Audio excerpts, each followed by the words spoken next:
If I were the devil, if I were the prince of darkness, I'd want to engulf the whole world in darkness, and I'd have a third of its real estate and 4/5 of its population, but I wouldn't be happy until I had seized the ripest apple on the tree.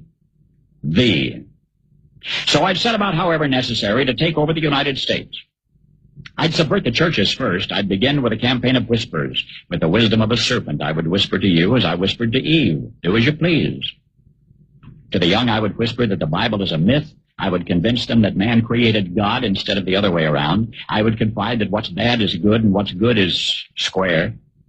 And the old I would teach to pray after me, Our Father, which art in Washington.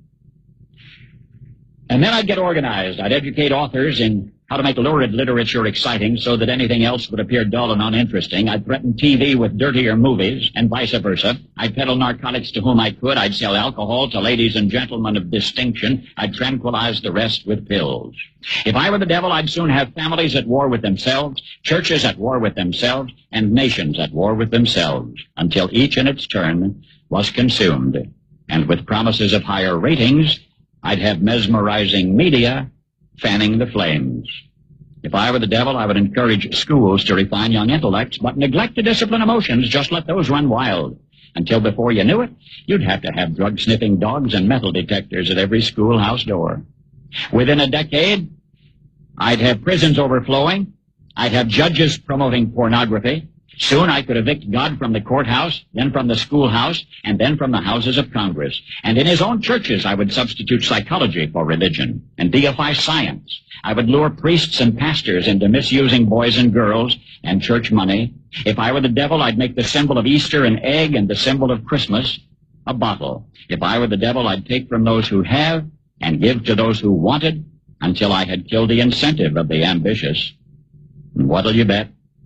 I couldn't get whole states to promote gambling as the way to get rich. I would caution against extremes in hard work, in patriotism, in moral conduct. I would convince the young that marriage is old-fashioned, that swinging is more fun, that what you see on TV is the way to be. And thus I could undress you in public, and I could lure you into bed with diseases for which there is no cure. In other words, if I were the devil, I'd just keep right on doing what he's doing. Paul Harvey,